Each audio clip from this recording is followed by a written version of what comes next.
अस्सलामुअलैकुम दोस्तों, मैं हूं इम्तियाज़ खान और आप देख रहे हैं आपका अपना चैनल कुछ खास सीखो। दोस्तों, आज आईसीटी के सेकंड लेक्चर में हम कंप्यूटर के बारे में जानेंगे कि कंप्यूटर क्या है और कंप्यूटर के बेसिक ऑपरेशन में। तो चलो दोस्तों, स्टार्ट करते हैं आज का लेक्चर। वीडियो स्टार्ट करने से पहले जिन दोस्तों ने चैनल सब्सक्राइब नहीं किया तो चैनल को सब्सक्राइब करें और बेल के आइकन पर क्लिक करें ताकि आपको कोर्स की वीडियो अपलोड होने की नोटिफिकेशन मिलती रहे और आप कोई वीडियो या लेक्चर वगैरह मिस ना करें। तो चलो दोस्तों, स्टार्ट करते हैं। तो दोस्तों, कंप्यूटर क्या है? कंप्यूटर का वर्ड निकला है कंप्यूट से। कंप्यूट का मतलब है कैलकुलेट करना। तो कंप्यूटर किसे कहेंगे? वो डिवाइस जो कैलकुलेशन कर सकता है।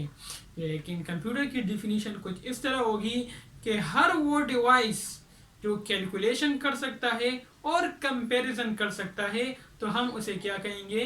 कंप्यूटर कहेंगे।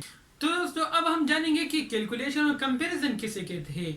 कैलकुलेशन में हमारे पास ऑपरेशंस आती है प्लस माइनस की और मल्टीप्लिकेशन की, डिवीजन की और मॉडुलस वगैरह की। इन ऑपरेशंस को हम क्या कहते हैं? कैलकुलेशन। और कंपैरिजन की ऑपरेशन में हमारे पास आती है less than, greater than, equal to, not equal to, is equal to. तो ये हमारे पास क्या है?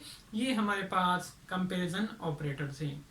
इसकी मिसाल कुछ यूँ है कि हमारी घड़ी क्या है? कैलकुलेशन कर सकती है। क्यों? क्योंकि वो हर सेकेंड ऐड कर रहा है। 1 सेकंड गुजरने के बाद 1 सेकंड ऐड कर रहा है। 60 सेकंड गुजरने के बाद क्या कर रहा है? 1 मिनट को ऐड कर रहा है।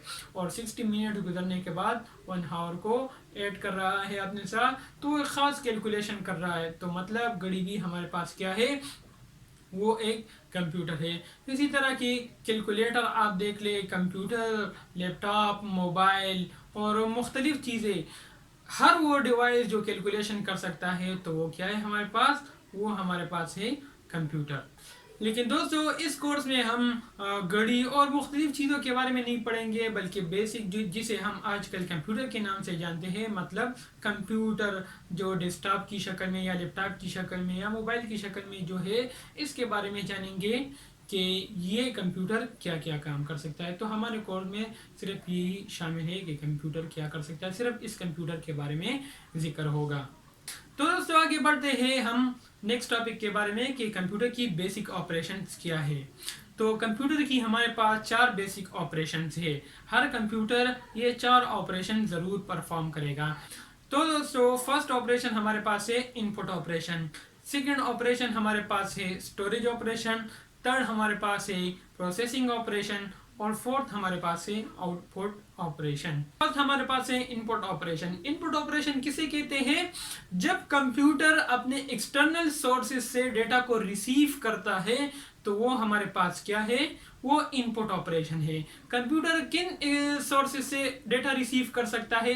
वो कोई कंप्यूटर भी हो सकता है, वो कोई ह्यूमन भी हो सकता है और मुख्तलिफ सोर्सेज हमारे पास हो सकते हैं। तो जब कंप्यूटर को डेटा मिले और वो रिसीव करे तो इस वक्त ये कंप्यूटर क्या कर रहा है? डेटा को इनपुट कर रहा है। ये असल में इनपुट ऑपरेशन परफॉर्म कर रहा है, दूसरों से डेटा रिसीव कर रहा है। तो दोस्तों, सेकंड हमारे पास है स्टोरेज ऑपरेशन। स्टोरेज ऑपरेशन किसे कहते हैं? जब कंप्यूटर अपने एक्सटर्नल सोर्स से डेटा रिसीव कर लेता है, उसके बाद कंप्यूटर अपने पास वो डेटा स्टोर करता है अपने फ्यूचर इस्तेमाल के लिए। तो हम उसे क्या कहेंगे कि अब ये क्या कर रहा है? स्टोरेज ऑपरेशन परफॉर्म कर रहा है। मसलन किस तरह?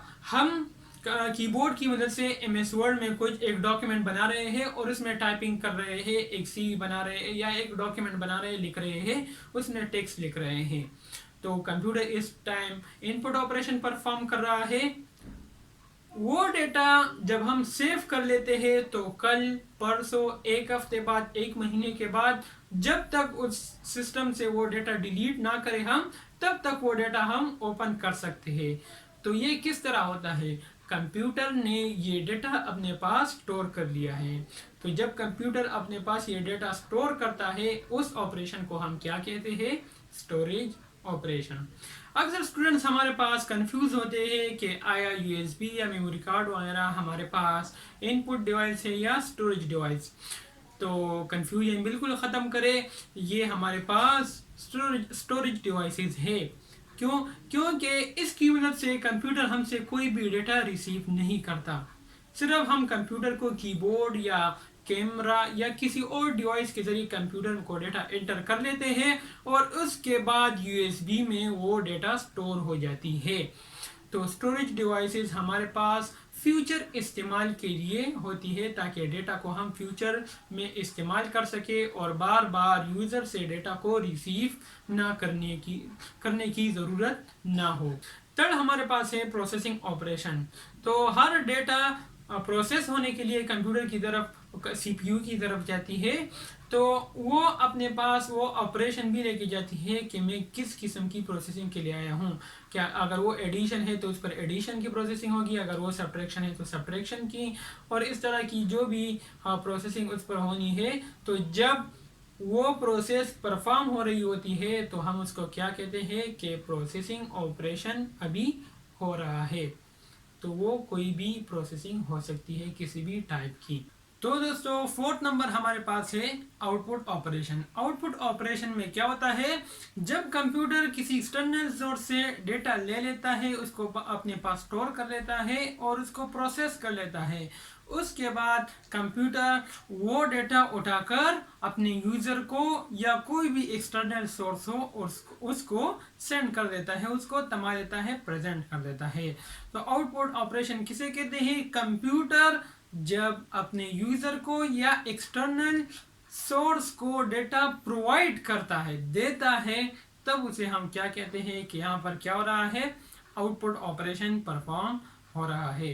आउटपुट ऑपरेशन परफॉर्म करने के लिए हमारे पास आउटपुट डिवाइसेस का होना ज़रूरी है। कुछ आउटपुट डिवाइसेस हमारे पास है जिसमें से है मॉनिटर, प्रिंटर और इस तरह की मुख्तलिफ हमारे पास है, प्रोजेक्टर हमारे पास हो गया। ये हमारे पास क्या है, ये आउटपुट डिवाइसेस है। तो दोस्तों ये थी आज की वीडियो को अपने दोस्तों के साथ भी शेयर करिएगा। जिन दोस्तों ने चैनल को अभी तक सब्सक्राइब नहीं किया तो वो चैनल को सब्सक्राइब करो और बेल के आइकन को भी क्लिक करें ताकि आपको नोटिफिकेशन मिलती रहे। अल्लाह हाफ़िज़।